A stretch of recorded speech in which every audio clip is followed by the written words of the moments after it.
नमस्कार दोस्तों। आज हम बात करेंगे जो इतिहास में प्रचलित जो प्रेम कहानियों में सबसे ज्यादा प्रसिद्ध प्रेम कहानी बाघा और बारमली के बारे में।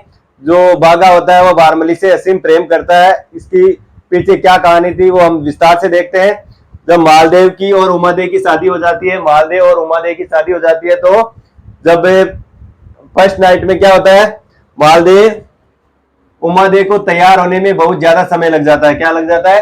तैयार होने में बहुत ज्यादा समय लग जाता है। और उमादेव किसको भेज देती है? उमादेव के साथ आई दासी, उमादेव की जो दासी होती है बारमली,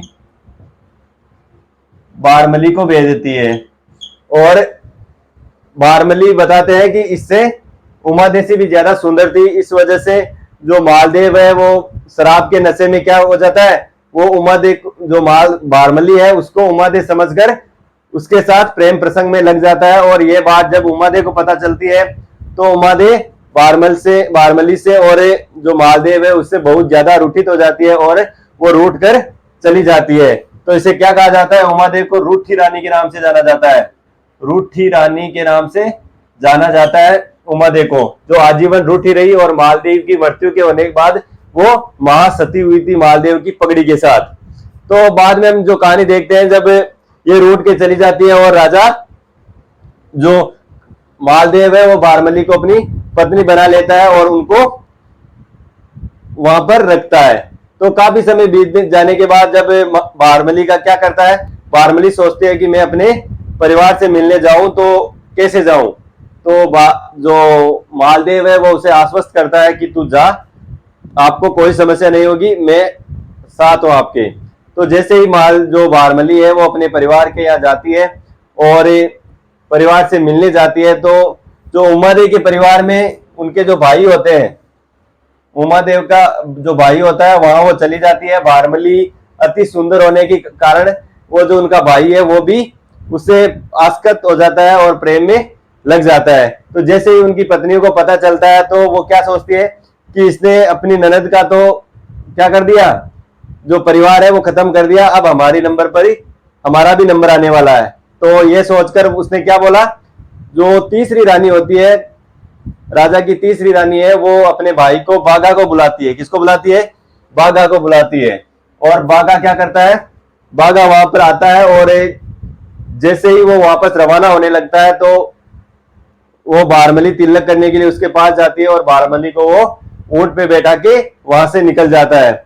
तो ऐसा होता है कि जैसे जैसे रास्ते पे वो जाते हैं तो बाघा को बारमली से और बारमली को बाघा से प्रेम हो जाता है और वो दूर चले जाते हैं। जो बाघा होता है वो लुटेरा होता है और लूट मार करके वो काम करता है।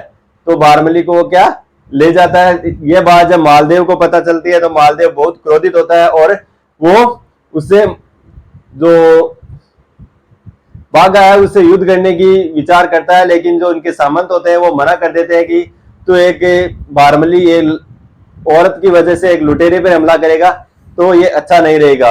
तो वो क्या करता है, उसके जो एक कवि होता है आस जी, कवि होता है आस जी, उसको भेज देता है कि तुझे क्या करना है, उसे वहां से बारमली को लेके आना है, बाघा के पास से बारमली को लेके आना है। जैसे ही जो आस जी है वो वहां पर पहुंचते हैं बाघा और बारमली के पास, तो जो बाघा और बारमली उनकी बहुत ज्यादा आव भगत करते हैं और उनकी आव भगत और उनका प्रेम देखकर वो क्या हो जाते हैं, वहीं पे रह जाते हैं।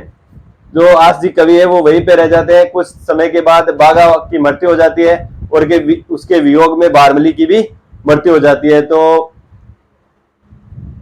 वो फिर भी अपने दोस्त को बुला नहीं पाते हैं आस जी, और बहुत समय बीत जाने के बाद भी वो बार बार उनको याद करता रहता है और उनके बारे में बाघा बाघा बोलता रहता है।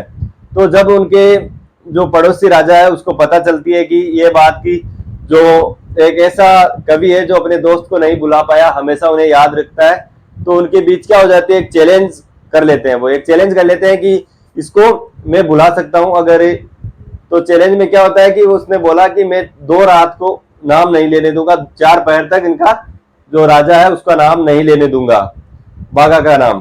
तो जैसे ही उसके पास जाते हैं आस जी के पास, तो जो राजा बोलता है कि देख मैं तुझे 4 लाख रुपया दूंगा अगर तू आज रात 4 पहर तक बाघा का नाम नहीं लेता है। तो वो कोशिश करता है, और जो आस जी कवि है उनके जो लड़का होता है, उनका बच्चा होता है, वो भी बोलता है कि आप अगर एक रात का नाम नहीं लोगे तो हमारी क्या हो जाएगी, पीढ़ियां सुधर जाएगी। तो वो हाँ भर लेता है कि ठीक है, मान जाता है। और धीरे धीरे क्या होता है, जब रात का पहर चाल रहता है तो 2-3 घंटे निकलने के बाद वो फिर उसको याद आ जाती है बाघा की, और वो भागा भागा करने लग जाता है।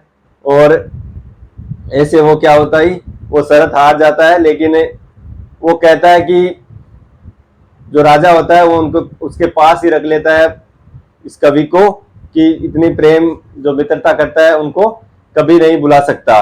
तो ये थी अपनी बाघा और बारमली की कहानी। आपको कहानी कैसी लगी? अगर अच्छी लगी हो तो अपने दोस्तों को शेयर करें, कमेंट बॉक्स में जरूर बताएं। Thank you for watching.